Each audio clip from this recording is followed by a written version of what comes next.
कुलदीप बिश्नोई कांग्रेस से कब इस्तीफा देंगे? भाजपा में उनकी एंट्री कब होगी?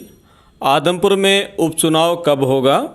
आदमपुर उपचुनाव में भाजपा की टिकट पर कुलदीप बिश्नोई मैदान में उतरेंगे या भव्य बिश्नोई?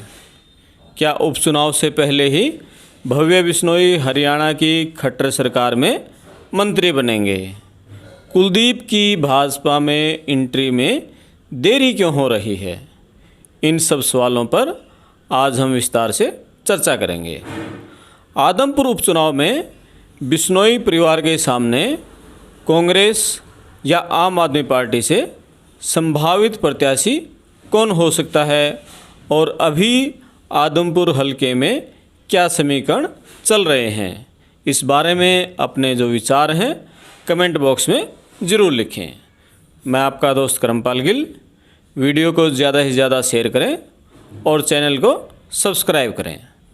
अब विस्तार से बातचीत करते हैं कि आदमपुर उपचुनाव को लेकर हरियाणा के सियासी गलियारों में जो चर्चाएं चल रही हैं उनमें कितना दम है।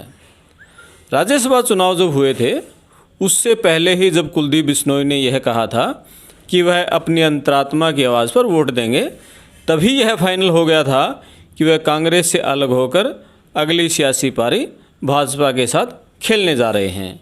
लेकिन अब राज्यसभा चुनाव के एक महीना बाद भी कुलदीप बिश्नोई ने न तो कांग्रेस से इस्तीफा दिया है और न ही भाजपा ज्वाइन की है, जबकि कांग्रेस उनको कार्य समिति में सदस्य पद से हटा चुकी है।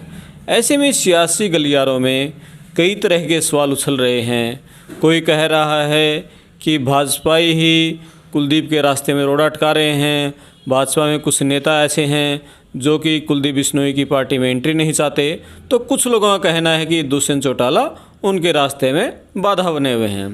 लेकिन कुलदीप की भाजपा में जाने में जो देरी हो रही है, पड़ताल टीवी ने भाजपा के उच्च विश्वसनीय जो सूत्र हैं उनके हवाले से जो बातचीत निकाली है, असली कारणों की जो पड़ताल की है, आज हम उस पर विस्तार से बात करेंगे। कुलदीप के भाजपा में जाने को लेकर आदमपुर हलके के सियासी हालात की सारी जानकारी पर विस्तार से चर्चा करेंगे। आप वीडियो को आखिर तक देखते रहें। आदमपुर उपचुनाव से पहले सबसे जो ज़्यादा चर्चा हरियाणा की सियासी गलियारों में हो रही है वो ये है कि क्या इस बार कुलदीप बिश्नोई अपने सियासी गढ़ को, आदमपुर के गढ़ को बचा पाएंगे या नहीं, क्योंकि भजनलाल परिवार आज तक आदमपुर सीट से एक भी चुनाव नहीं हारा है। हालांकि हार जीत के अंतर में फ़र्क ज़रूर पड़ा है। भजनलाल जितने बम्पर वोटों से जीत हासिल करते थे, कुलदीप बिश्नोई की जो जीत का अंतर है वो उससे कम होता जा रहा है। 2009 का जो विधानसभा चुनाव था उसमें कुलदीप बिश्नोई मात्र 6015 वोटों से जीत हासिल कर पाए थे, और वो चुनाव था जब कुलदीप बिश्नोई सबसे कम वोटों से जीते थे। यानी भजनलाल परिवार का कोई भी सदस्य पहली बार इतने कम वोटों से जीत हासिल कर पाया था। 2009 का चुनाव हुआ, लेकिन उसके बाद जो 2014 और 2019 का चुनाव हुआ, उस चुनाव में कुलदीप बिश्नोई की जीत का अंतर लगातार बढ़ता चला गया। 2014 के चुनाव में कुलदीप बिश्नोई ने इनेलो के कुलबीर बेनीवाल को 17,294 समथिंग वोटों से हराया था, जबकि 2009 में वो 6,015 वोटों से जीते थे। तब कांग्रेस के सतेंद्र सिंह तीसरे नंबर पर रहे थे। इसके बाद जब कुलदीप बिश्नोई कांग्रेस में आए तो सतेंद्र सिंह 2019 में भाजपा में शामिल हो गए। पिछले विधानसभा चुनाव में सतेंद्र सिंह भाजपा के टिकट के दावेदार थे, लेकिन तब सोनाली फोगाट बाजी मार लेगी। इस चुनाव में कुलदीप बिश्नोई ने अपनी जीत का अंतर 2014 के चुनाव से और बढ़ा दिया था और सोनाली फोगाट को 29,471 वोटों से हराया था। अब कुलदीप बिश्नोई की भाजपा में एंट्री हो रही है तो सतेंद्र सिंह का भाजपा छोड़कर कांग्रेस या आम आदमी पार्टी में जाना तय है। चर्चा ये है कि कांग्रेस और आम आदमी पार्टी दोनों ने ही सतेंद्र सिंह के लिए दरवाजे खोल रखे हैं। ये भी चर्चा चल रही है कि इस बार इंडियन नेशनल लोकदल यानी अभय चौटाला सोनाली फोगाट को अपनी पार्टी की टिकट पर चुनाव मैदान में उतार सकते हैं। यानी कि उपचुनाव काफ़ी रोचक होने जा रहा है और उपचुनाव की तस्वीर साफ होने तक इस तरह की जो चर्चाएं हैं उनका बाज़ार काफ़ी गर्म रहेगा। और सोनाली फोगाट कह चुकी हैं कि वो किसी भी सूरत में आदमपुर को नहीं छोड़ेंगी। हरियाणा की सियासत में आज सबसे बड़ी यदि कोई चर्चा हो रही है तो सिर्फ ये है कि आदमपुर उपचुनाव में भाजपा की टिकट पर मैदान में कुलदीप बिश्नोई उतरेंगे या भव्य बिश्नोई। पड़ताल टीवी को जो विश्वसनीय सूत्रों से खबर मिली है कि भव्य बिश्नोई ही भाजपा की टिकट पर आदमपुर उपचुनाव लड़ने जा रहे हैं। लेकिन इससे भी बड़ी खबर ये है कि उपचुनाव से पहले भारतीय जनता पार्टी भव्य बिश्नोई को खट्टर सरकार में कैबिनेट मंत्री बनाएगी और उसके बाद उन्हें उपचुनाव में उतारेगी।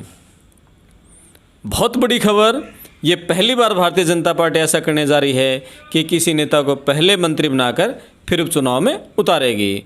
बात इसी पर अटकी हुई है कि उन्हें भव्य बिश्नोई को उपचुनाव से पहले मंत्री बनाया जाए या बाद में। कुलदीप बिश्नोई इस बात पर अड़े हैं कि उपचुनाव से पहले भव्य बिश्नोई को मंत्री बनाया जाए, जबकि भाजपा उन्हें उपचुनाव के बाद मंत्री बनाने की बात कह रही है। कुलदीप बिश्नोई का जो तर्क है उसका ये कहना है कि भव्य को पहले मंत्री बनाया जाता है तो वो रिकॉर्ड अंतर से आदमपुर से जीत हासिल कर सकेंगे।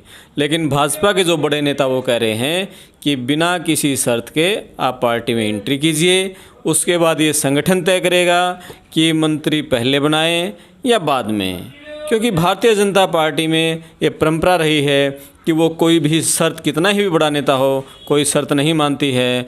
लेकिन भाजपा ने आदमपुर में कई सर्वे कराए हैं जिसमें एक बात प्रमुखता से उभर कर सामने आई है कि भव्य बिश्नोई को यदि पहले मंत्री बनाकर चुनाव लड़ाया जाता है तो फिर सभी उम्मीदवारों को जमानत बचाने के लिए लाले पड़ सकते हैं। ऐसा भाजपा की सर्वे रिपोर्ट कह रही है। यानी कि पहले मंत्री बनाने से भाजपा को जो मिलने वाले वोट हैं, भव्य बिश्नोई को जो मिलने वाले वोट हैं, उनकी संख्या 1.5 गुना तक बढ़ सकती है। सूत्रों ने ये भी कहा है कि इस तरह की सर्वे रिपोर्ट के बाद मुख्यमंत्री मनोहर लाल भी उपचुनाव से पहले भव्य बिश्नोई को मंत्री बनाने पर रजामंद हो गए हैं। पहले वो इस बात पर रजामंद नहीं थे। पहले वो कह रहे थे कि हम पहले चुनाव करवाएंगे, बाद में मंत्री बनाएंगे। अब दिल्ली हाईकमान पर फैसला अटका हुआ है कि भव्य को मंत्री कब बनाया जाता है। भव्य बिश्नोई को मंत्री बनाकर चुनाव लड़ाने से भाजपा को क्या फ़ायदा होगा, इसका गणित भी कुलदीप बिश्नोई ने, जो भाजपा हाईकमान है, जो बड़े नेता हैं, उनको बताया है। पिछले दिनों उनकी गृह मंत्री से मुलाकात हुई थी, अन्य नेताओं से मुलाकात हुई थी। कुलदीप बिश्नोई ने भाजपा के बड़े नेताओं को कहा है कि भव्य को मंत्री बनाकर यदि हम चुनाव लड़ते हैं तो उनकी जीत का अंतर 50,000 से भी ज़्यादा रह सकता है। इतने बड़े अंतर से जीत होने पर पूरे हरियाणा में भाजपा की लहर बन जाएगी, जिसका फायदा अगले लोकसभा चुनाव में पार्टी को मिलेगा। ये तर्क दिया है कुलदीप बिश्नोई ने भाजपा के हाईकमान को। जैसा जींद उपचुनाव में जीत के बाद पूरे प्रदेश में भाजपा के पक्ष में लहर बनी थी और पार्टी ने सभी 10 लोकसभा सीटों पर जीत हासिल की थी, इसी तरह कुलदीप बिश्नोई ने कहा है कि हम बड़े अंतर से जीत हासिल करते हैं तो अगला लोकसभा चुनाव हमें भाजपा को जीतने में बड़ी आसानी हो जाएगी। बीते दिनों कुलदीप बिश्नोई ने गृह मंत्री अमित शाह से मुलाकात की, जो भाजपा के राष्ट्रीय अध्यक्ष हैं JP नड्डा, उनसे मुलाकात की और उस मुलाकात के बाद ये फाइनल हो गया है कि कुलदीप बिश्नोई की भाजपा में एंट्री जल्द होने जा रही है। संभावना ये है कि कुलदीप बिश्नोई 18 जुलाई को जो राष्ट्रपति का चुनाव होने जा रहा है उसके बाद कांग्रेस से इस्तीफा दे देंगे, आदमपुर सीट खाली हो जाएगी, उसके बाद वो भाजपा में शामिल हो जाएंगे और भव्य बिश्नोई को फिर मंत्री बनाया जाएगा। भारतीय जनता पार्टी जसपा गठबंधन सरकार के कार्यकाल में बड़ौदा एलनाबाद के बाद आदमपुर में तीसरा उपचुनाव होगा। बड़ौदा एलनाबाद में भाजपा जसपा गठबंधन की हार हुई थी। इस कारण भाजपा आदमपुर उपचुनाव को बड़े अंतर से जीतकर पिछले दोनों जो उपचुनाव हैं उनकी हार का बदला लेना चाहती है। खास बात यह है कि बड़ौदा और एलनाबाद सीटें हैं वो पहले भाजपा के पास नहीं थी, लेकिन आदमपुर में जो उपचुनाव होना है उसके बाद कांग्रेस की एक सीट घट जाएगी और भाजपा की जो सीटें हैं वो प्रदेश में 40 से बढ़कर 41 हो जाएंगी, जिसका असर भारतीय जनता पार्टी, जननायक जनता पार्टी के गठबंधन पर भी पड़ना लगभग तय माना जा रहा है। यानी कि हरियाणा में जो सियासी समीकरण हैं वो आदमपुर उपचुनाव के बाद बहुत कुछ बदल सकते हैं। हिसार लोकसभा सीट पर 2014 में जो कुलदीप बिश्नोई दुष्यंत चौटाला आमने सामने हुए थे तब दुष्यंत ने जीत हासिल की थी। 2019 में जो लोकसभा चुनाव हुए उसमें भव्य बिश्नोई भाजपा के ब्रजेंद्र सिंह से हार गए थे। यही नहीं, वो हिसार लोकसभा चुनाव तो हारे ही थे, जो आदमपुर हलके से जो उन्हें हार मिली थी वो बिश्नोई परिवार के लिए बहुत बड़ी चिंता थी। लेकिन अब भाजपा में आने से समीकरण है वो पूरी तरह बदल जाएंगे। लेकिन एक सवाल यह भी उठ रहा है कि क्या उपचुनाव में गठबंधन के नाते दुष्यंत चौटाला और सांसद ब्रजेंद्र सिंह, वीरेंद्र सिंह पूरी अंतरात्मा से भव्य बिश्नोई को जिताने में मदद करेंगे? ये एक बड़ा सवाल है जिस पर लोग कई तरह की बातें कर रहे हैं, अपने अपने कयास लगा रहे हैं और कुछ बातों को हवा दे रहे हैं। सियासी गलियारों में चर्चाएं हैं कि आदमपुर हलके में सबसे ज़्यादा वोट जाटों के हैं, जबकि बिश्नोइयों के वोट उनसे लगभग आधे हैं। ऐसे में इस बार चुनाव जाट नॉन जाट होता है तो कुछ भी हो सकता है। लेकिन पड़ताल टीवी ने आदमपुर के लोगों से जो बातचीत की है उससे लग रहा है कि बिश्नोई परिवार को यह चुनाव जीतने में कोई परेशानी नहीं होने जा रही है। कांग्रेस या आप कोई भी प्रत्याशी यहाँ से उतार दे, भव्य बिश्नोई आसानी से जीत दर्ज कर पाएंगे, ऐसा भाजपा के सर्वे में भी आ रहा है और ज़्यादातर जो आदमपुर हलके के लोगों का भी यही कहना है। अब भाजपा उन्हें मंत्री बनाकर चुनाव में उतारने जा रही है, तो ऐसे में जो जीत का अंतर है वो बढ़ना लाजमी है। भाजपा के एक बड़े नेता ने वीटो नहीं लगाया तो भव्य का उपचुनाव से पहले मंत्री बनना भी लगभग तय है। ये भी पार्टी के भाजपा के एक सूत्र ने बताया है। भाजपा के सर्वे के अनुसार भव्य को मंत्री बनाकर चुनाव लड़ाते हैं तो जीत का अंतर तो बढ़ेगा ही, दूसरे पार्टी के जो प्रत्याशी होंगे उनको जमानत बचाने के लाले पड़ेंगे। पूर्व मुख्यमंत्री हुड्डा आदमपुर की सीट जीतने के लिए पूरी ताकत झोंक देंगे। बीते दिनों उन्होंने जींद में कहा था कि आदमपुर में बड़ौदा की फिल्म दोहराएंगे, यानी बड़ौदा में जैसे नरवाल को जिताया था इसी तरह आदमपुर में भी कांग्रेस की जीत होगी। पार्टी वहां कांग्रेस यानी उपचुनाव के लिए तैयार है। हुड्डा की कोशिश ये रहेगी कि आदमपुर उपचुनाव जीतकर हाईकमान को संदेश दें कि कुलदीप के जाने से पार्टी को कोई नुकसान नहीं हुआ है। ऐसे में सबकी नज़रें इस बात पर लगी हैं कि कांग्रेस वहां किसको प्रत्याशी बनाती है। ये एक बड़ा सवाल है, कांग्रेस में भी ये सवाल चल रहा है। कांग्रेस से ऐसी चर्चाएं हैं कि जयप्रकाश जेपी को वहां से चुनाव मैदान में उतारा जा सकता है। 2009 में भी जेपी ने कुलदीप के खिलाफ चुनाव लड़ा था, तब मात्र 6015 वोटों से हार गए थे, एक कड़ी टक्कर दी थी। लेकिन अब यदि कांग्रेस जेपी को वहां से उतारती है तो यह उसकी बड़ी गलती होगी, क्योंकि किसी जो मजबूत स्थानीय नेता को कुलदीप के मुकाबले खड़ा किया जाता है तो कुछ न कुछ मामला आमने सामने का हो सकता है। क्योंकि कुलदीप बिश्नोई का जो राहुल गांधी की तरह ज्ञातवास में चले जाना बीच बीच में, वो लोगों को काफ़ी अखर रहा है।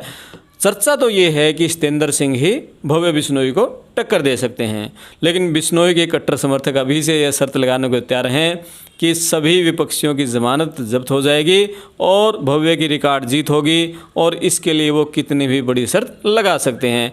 ऐसा जो भव्य बिश्नोई के, कुलदीप बिश्नोई के कट्टर समर्थक वो कर रहे हैं। लेकिन कांग्रेस के समर्थकों के भी अपने अलग समीकरण हैं, वो अपनी जीत का एक अलग तरीके से दावा कर रहे हैं। आपके क्या समीकरण हैं? कांग्रेस व आम आदमी पार्टी से कौन प्रत्याशी होगा, किसकी जीत होगी? कमेंट बॉक्स में ज़रूर लिखकर बताएं। वीडियो को ज़्यादा से ज़्यादा शेयर करें, चैनल को सब्सक्राइब करें। आदमपुर उपचुनाव की हर अपडेट हम आपके सामने लेकर आते रहेंगे। कुलदीप बिश्नोई, भव्य बिश्नोई और उपचुनाव को लेकर हर बड़ी खबर हम आपको बताएंगे। मैं आपका दोस्त करमपाल गिल, धन्यवाद।